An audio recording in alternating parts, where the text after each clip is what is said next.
Good morning, my artist friends. We are in the season of fall, which means it's starting to get a little chillier. People are starting to wear sweaters and jackets, and in certain places in the country, in the world, leaves are starting to fall off their trees, and leaves are starting to change colors, like in all the beautiful trees you see behind me. And one thing that I've noticed about this time of year is that people often decorate their front yards or their houses with turkeys.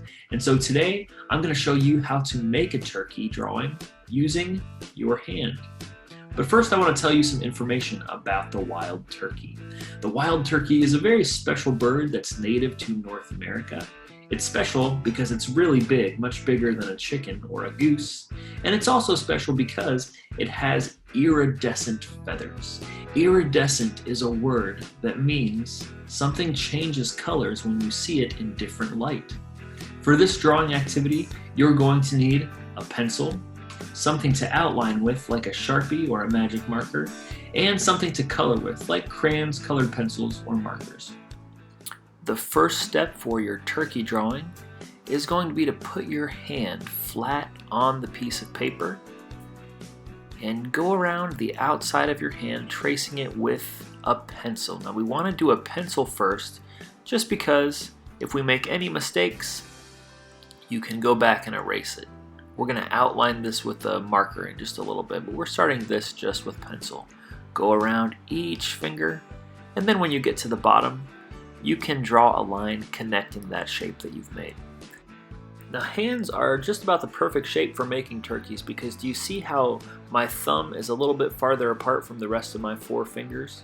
Well, that's going to be the neck, and the four fingers are going to be the feathers. So I'm going to add a triangle to look like a beak on the front of that thumb, and that's going to be the neck. And then I'm going to add some feet on the bottom of my turkey. Okay, finishing up that second foot. And then one thing that I notice about turkeys is that their heads are usually a different color than the rest of their body. So I'm going to make a line that separates the head from the rest of the body. And beneath the beak, I'm making a little wobbly line. That is called a snood, and it's usually red and it hangs beneath the beak.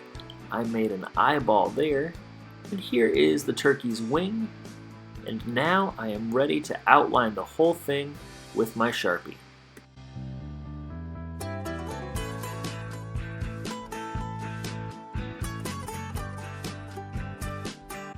And here's the really fun part where you color in your turkeys. So turkeys are very colorful and they have lots of different textures and details on their bodies. So I'm adding a lot of color into those feathers on top of the back. I'm also adding lots of texture into the way that I'm drawing the feathers on the body.